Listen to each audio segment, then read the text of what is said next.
Alright guys, I'm back. So today is a track day, and last video you saw I was driving around getting everything really kind of dialed in, and there's only one thing I should do today, and that's rip it all apart and change it again. So kind of been over the last few weeks thinking about my injector duty cycle a lot, and someone commented on that video and kind of confirmed that I should look into it a little bit more. They have a similar setup, stock rails on a 5.3 7875 turbo, and their injector duty cycle is like 68%, they said, with smaller injectors. So I have bigger injectors, 2 pumps, and my injector duty cycle is crazy high all the time. So that was kind of the confirmation that I needed to look into this fuel pressure thing a little bit more. I think it's fuel pressure or fuel delivery.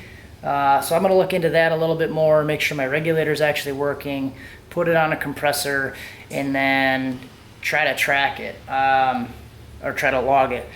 The Z does have a fuel pressure sending unit, an AEM unit, and an AEM gauge in the car, so I might try to rip that out and put it in the truck today, just so I can track it and try to log fuel pressure. I did do a little transmission brake button, brake stand, whatever you want to call it, in the garage, and when I got into like 1 or 2 pounds of boost, the fuel pressure started to drop. It dropped like 15 pounds. So I might try to do something really ghetto and like rig the GoPro up to this thing and go drive it and see what it does so I can watch the gauge, and just try to confirm if the pressure is actually dropping, which would make a lot of sense if it's supposed to be increasing by 10 pounds and it's actually dropping 10 pounds, so it's 20 pounds short of what it needs.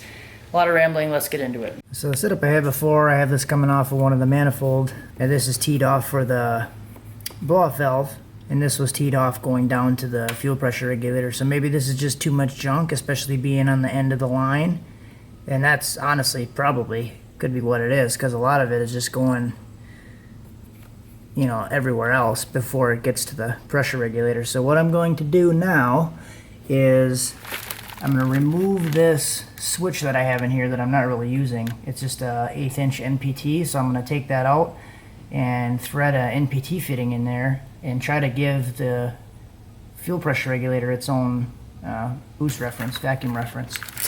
And we'll try that, because I did test it on here with the compressor. I just ran it right to the regulator, and it does adjust pressure. And I'll show you guys that here. I'll start it and we'll let it run, and I'll turn the pressure up and down with the compressor.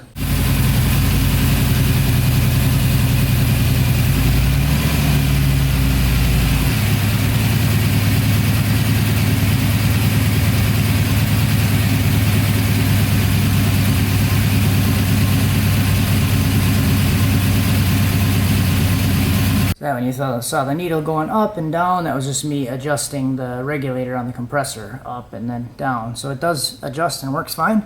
Maybe it just doesn't have enough vacuum reference or enough boost reference coming from here and all these little T's. So I'm going to try that, and yeah, we'll see, go take it for a drive, and hopefully maybe we'll see a big change. Okay, so I made a quick trip to the store, got the little 1/8 inch NPT to 1/4 inch barb on there. And then I'm also going to replace the barb that's on the regulator itself. It's a little bit of a bigger opening on here, but this thread's in there, so it'll be the same size, and then I'll be able to use this 1/4 inch inside diameter line going all the way back. Okay, so here's what I did. I used the fuel pressure gauge, little Harbor Freight unit. Then I went over to the AEM fuel sender from the 350Z over here.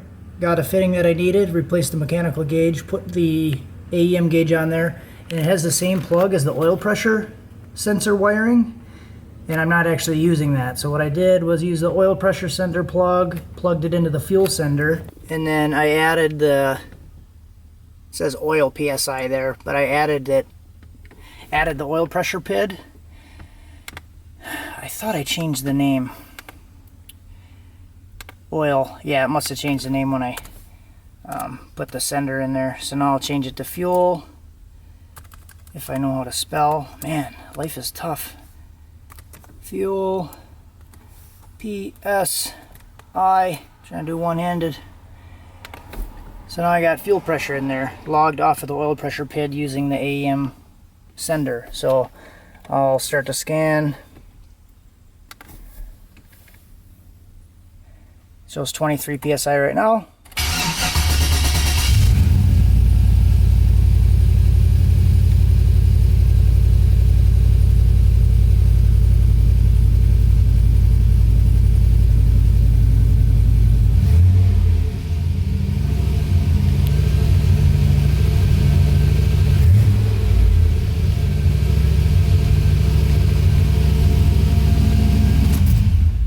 So it is reading a little bit high. It shows it's like 80 pounds, but I'm not really too concerned about that. What I am concerned about is if there's a big drop when I'm doing a pull. So if I'm doing a pull and it's dropping 10-15 pounds, that's not good. So what I want to do is see if the boost reference is actually working properly. So if it's at 80, I just want to see if it's coming up 10 pounds if I'm at 10 pounds of boost. So that's what I'll go do now. Now I have a way to kind of visualize it and see what's happening. So sure enough, guys, here's the pull here, 90% duty cycle. And my fuel pressure is dropping on this scale like 16-17 pounds, so down to 60 psi, 59, when it started at about 75. So here's the pull. It should essentially be following this line here. As my boost comes up, fuel pressure should come up, but it's dropping, so inverse of my boost. So it's actually probably 10-20 pounds short on fuel pressure up top, so that would explain why my duty cycle's so high. So now I'm going to pull the bed and we will try to see if there's a problem in the tank. Alright, so I just went ahead and took one of the fuel pumps out. So basically I had this little Y deal going through the bulkhead on the top, and I just took this one and connected it to this one, and now I'm just running one pump straight through. So we'll retune everything and see if we can figure something else out. Just kind of going back to basics and eliminate one of the potential problems. Start with one pump and see where we go from there. Alright, so now that I have just the one pump in there, the fuel pressure is going to be a lot lower, so I just went ahead and added 10% to the whole table right away, and we'll start it and see if it's close. Basically it's off the gauge lean right now, so just adding 10% and we'll start from here. I did go ahead and save the old file as a new file, and I named this one single 450 and then the other one dual 450. So if I do go back to two of them, then I can just use the old file. Okay guys, so wanted to talk to you about what happened when I went to the single pump.